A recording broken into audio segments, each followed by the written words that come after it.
Hi everyone, it's Chavez from Evil Genius Sports Performance. The fine people at Nexus Performance Gold Coast asked me to jump on here and give you a few minutes of my time and talk about muscle growth. In truth, that turns out to be a pretty big and complicated topic, as I'm sure all of you suspect. So what I'm going to do is give you some underlying science, some background information on muscle growth that hopefully you can use to consider your outlook and attitudes on things.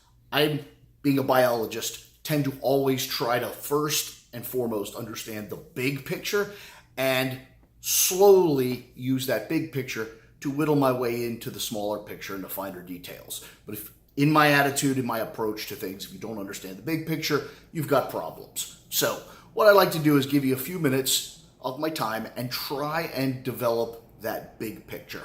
And the way I'm going to do that is, rather strangely, not talk about muscle growth at all. What I'm going to talk to you about is something you probably already understand really well, and that's why I want to use it as the example. And what that is a suntan. Almost everyone hearing my voice right now has some understanding that the sun's out there and it's really hot and it can burn you, and a suntan is, a component of protection against the sun and looks good at the beach and all of that kind of stuff. So when I'm through with this, I'll try to make the point as to why this is relevant to muscle growth and how the two are very, very similar processes in the big picture. So with a suntan, very straightforward aspect. Let's begin at the very beginning and consider, before we even talk about going out into the sun, there is you. You have a certain predisposition, genetics. You have a certain skin tone based on your genetic lineage and what have you. And like all genetic traits, there's a wide array of potentials within the human genome. There are people all the way down at the albino level, and then there's people all the way up at the very, very dark and West African type thing.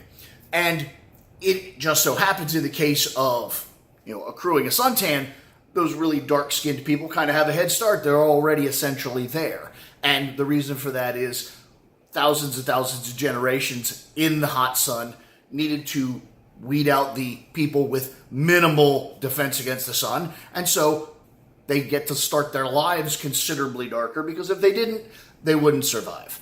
And strangely, the opposite is exactly true. In very, very cold environments, those people would be at a huge disadvantage, and the very, very light-skinned people would be at the advantage. And that's what we see, geographically around the globe. But anyway, each person has a genetic predisposition. But from there, now you want a suntan, or even if you don't want one, say you're going to spend some time in the sun, so you're going to get one. So you go out into the sun. Your skin is exposed to solar radiation. Make no mistakes, folks, that is radiation. And it rains down on your skin and causes a huge array of complicated biochemical processes. Literally, your skin behaves kind of like a solar panel, and electrons are kicked off, and all sorts of things are happened. But at the end of the day, the short answer is that sunlight activates a structure within your skin cells called melanin cells. Melanin cells are responsible for manufacturing melanin, which is the pigment that causes you to get darker. So the sheer fact that the sun rains down on your skin, it stimulates that response, and your skin gets darker, therefore slightly better resistance to the sun next time. And that's how a suntan accrues, and that's why a suntan accrues. So here's the thing. So you go out in the sun, and you have a couple of variables. Variable one is, how long do you stay in the sun? If you just go out in the sun for 5 minutes and come in, nothing at all is going to happen. Why? Because your skin didn't have enough time to collect enough sunlight to elicit any response whatsoever. Then the absolute other side of that coin is, you could spend way too long in the sun. You spend 8 hours in the sun, it burns you to death. You have literally an injury. Your skin is injured and inflamed. You're way past the response stage. You're into needing medical attention. So there's obviously going to be a sweet spot. You need a certain amount of volume, but not so much as to cause trauma. So it's pretty defined that there is a sweet spot. And as you get darker, that amount of time will expand.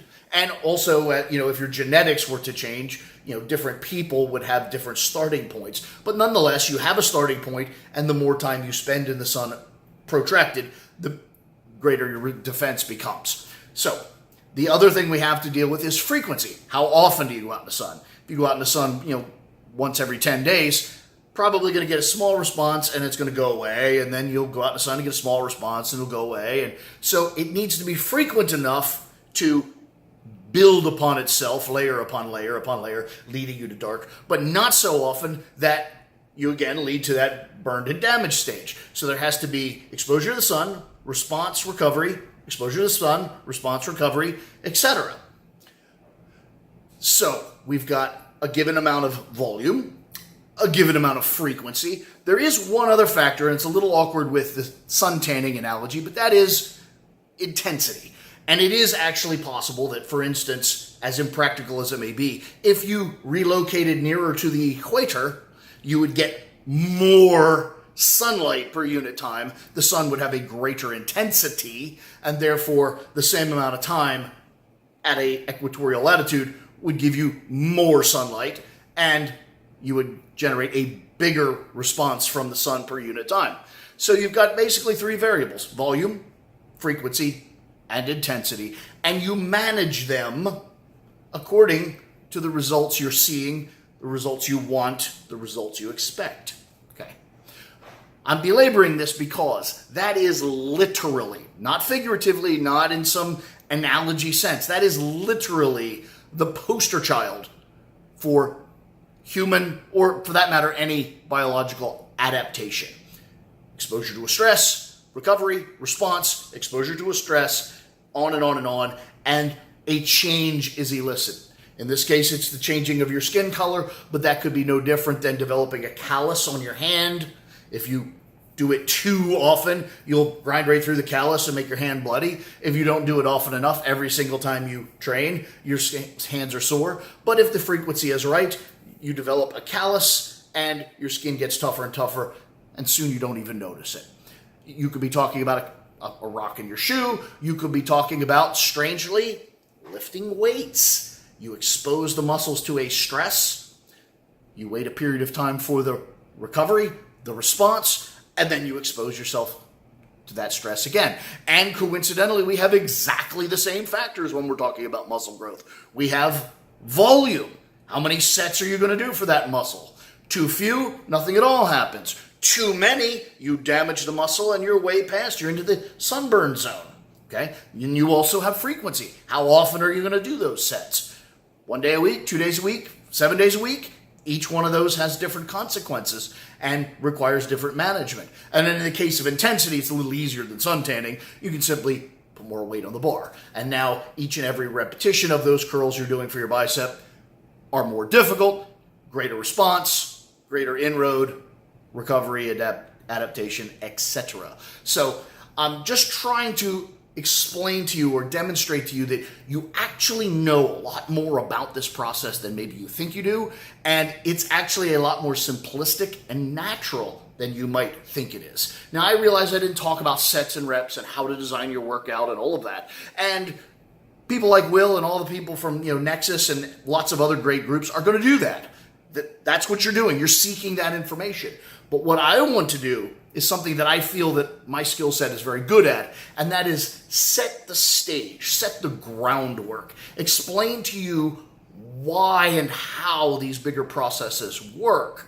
And then you can take that process and then compare it to maybe your workout strategy, your volume, your frequency, your intensity, and say, does this line up with how fundamental biology works? And then you might quickly realize, oh my God, no, it doesn't. I have to change something. Or you might realize, yes, I'm on the right path. And then you can just begin to manipulate and manage those basic three variables. And in reality, be fair, folks, there are greater variables than that. You can adjust some of the recovery abilities with better lifestyle and better nutrition and possibly even pharmacology. But at the end of the day, those are really the fundamental things. There's volume, frequency, and intensity, no matter what the trait you're trying to accrue. Even an intellectual trait, those things still apply to studying and thinking.